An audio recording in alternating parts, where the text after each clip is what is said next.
राज्यातल्या विरोधी पक्षातल्या महत्त्वाची नेत्यांची बैठक जी आहे ती आज मुख्य निवडणूक अधिकारी जे आहेत एस चोकलिंगम यांच्यासोबत मंत्रालयातल्या 7व्या मजल्यावरती झाली। या बैठकीला शरद पवार, राज ठाकरे, उद्धव ठाकरे, इतर पक्षाचे प्रमुख विरोधी पक्षातले प्रमुख नेते मंडळी उपस्थित होते। या सगळ्या संदर्भात बोलण्याकरता आपल्यासोबत माजी आमदार अशोक बापू पवार आहेत। अशोक बापूजी, तुम्ही देखील या सगळ्या बैठकीमध्ये उपस्थित होता। खास करून तुम्ही तुमच्या विधानसभेच्या निवडणुकीमधला जो हेरफारीचा जो डेटा आहे, अर्थात दुबार मतदार नोंदणी असेल किंवा मतदार याद्यांमधला घोळ असेल, या सगळ्याचा डेटा जो आहे तो आज एस चोकलिंगम जे निवडणूक अधिकारी आहेत त्यांच्यासमोर ठेवण्यात आला। नक्की तुमच्या मतदारसंघामध्ये कशा पद्धतीची मतदार याद्यांमध्ये घोळ झालेला आहे? उद्या संयुक्त बैठक ठरलेली आहे केंद्रीय निवडणूक आयोग आणि राज्य निवडणूक आयोगाच्या समोर। त्यावेळेला ह्या सगळ्या गोष्टी त्या ठिकाणी आम्ही दाखवणार आहोत। आज आपण नाव घेतले त्या सगळ्या नेत्यांनी बरेचसे विषय वेगवेगळे मांडले आणि मतदार यादी कशी बोगस आहे आणि ती यादी दुरुस्त नाही केली तर त्याचे दुष्परिणाम होऊ शकतील, म्हणून ती यादी दुरुस्त केली पाहिजे ह्या मुद्द्यावरती आज चर्चा झाली। आणि म्हणून ही जॉईंट मीटिंग उद्या ज्या वेळेला होईल त्यावेळेला आम्हाला प्रत्यक्षात लक्षात येईल की काय होते। माझ्यासारख्या कार्यकर्त्याने ज्या वेळेला दाखवलं की दुबार नावं मोठ्या प्रमाणात आहे, आज जर 50-50, 60-60 हजार दुबार नावे असतील आणि अजून आम्ही शोधतोय, तर ती नावं दुबारासाठी तुम्ही काय करणार? मी एक पत्र दिलं तर आत्ता आदरणीय जयंत पाटील साहेबांनी सांगितलं की ही गोपनीय माहिती देता येणार नाही। मग शेवटी कसं, म्हणजे मग तुम्ही शोधा, तुम्ही ॲप करा, एखादं तुमच्याकडे ॲप आहेच आहे। माझी मागणी अशी राहील की हे ॲप आम्हाला विकत द्या तुम्ही। शेवटी मी फक्त फार तर फार शेजारच्या 4-5 मतदारसंघातली नावं माझ्यात आली का नाही एवढंच पाहू शकतो, पण राज्यात पाहायचं म्हणलं कारण माझ्या मतदारसंघात फार कराड असेल, सातारा असेल, दूरवरनं नगर जिल्ह्यातले अनेक तालुके तिथले मतदार माझ्या मतदारसंघात आले। आणि शिवाय मग जर समजणं अवघड आहे, पण ते जर ॲप तुम्ही आम्हाला विकत दिलं, पक्षाला दिलं तर सोपं होईल।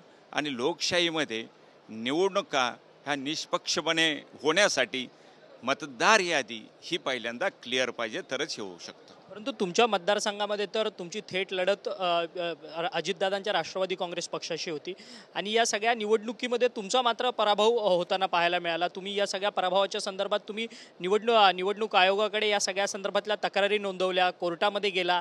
आत्तापर्यंत हा लढा कुठेपर्यंत पोहोचला आहे आणि तुमच्या मतदारसंघामध्ये किती दुबार मतदारांनी मतदान केलेलं आहे असं तुमचा अंदाज आहे आणि तुम्ही ते शोधलेलं आहे? आत्तापर्यंत आम्ही जे शोधलं आहे ते जवळजवळ 50,000 प्लस आहेत।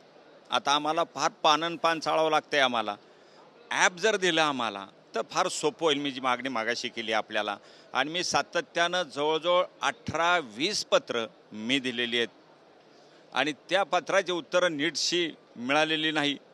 आणि मग मी तुम्हाला दाखवतोय पुराणीशी मतदार यादी दाखवतोय की हा एक आशिष कुमार, त्याचं 6 वेळेला नाव आहे, त्याच्या वडिलाचं नाव नाही, आडनाव नाही, अनेक जणांची घर क्रमांक नाही। केसनसारख्या गावामध्ये घर क्रमांक 1 तुम्ही दाखवता यादीला आणि त्याच्यात 188 लोक राहतात। आणि मग मी ग्रामविकास अधिकाऱ्याला पत्र दिलं की 1 नंबर घराचा मालक कोण आहे, तर त्यांनी सांगितलं सन 2015च्यालाच ते घर अस्तित्वात राहिलेलं नाही। मग हे कोणी केलं? ह्याला कारणीभूत BLA असेल किंवा BLO असेल किंवा अधिकारी असेल संबंधित, त्याच्यावर कारवाई तर झाली पाहिजे। आणि आज उत्तर मागितलं आम्ही किंवा ह्या घरात एवढी लोक राहतात, आम्हाला उत्तर द्या, मी लेखी मागितले, त्या एकपत्राचं फक्त उत्तर दिलं। त्यांनी सांगितले की ती लोक सध्या तिथे राहत नाही। हे उत्तर झालं का? त्या घरमालकाला विचारायला पाहिजे ही राहत होती का नव्हती, मग कुणी नोंद केली ते, त्याच्यावर कारवाई व्हायला पाहिजे। भविष्यामध्ये आपण पाहतो की अनेक वेळेला आपण इलेक्शन पिटिशन करतो साहेब, इलेक्शन पिटिशन 5-5 वर्ष निकाल लागत नाही, 10-10 वर्ष निकाल लागत नाही, काय त्या इलेक्शन पिटिशनचा अर्थ राहतो? तर धन्यवाद, तुम्ही आमच्याशी बातचीत केली। माजी आमदार आहेत अशोक बापू पवार, जे शिरूरचे माजी आमदार आहेत।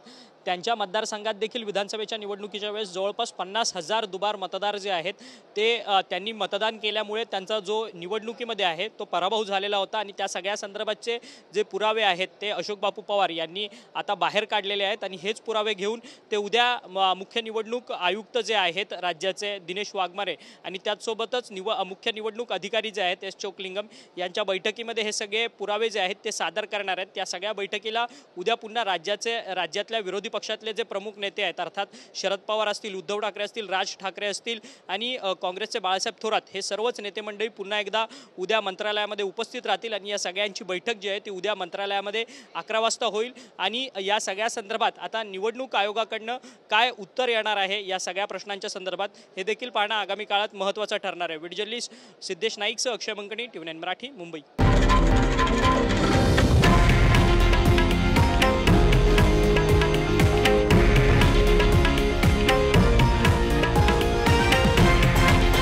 हे आहे देशातील नंबर 1 न्यूज नेटवर्क आणि आपण पाहत आहात TV9 मराठी, एकमेव।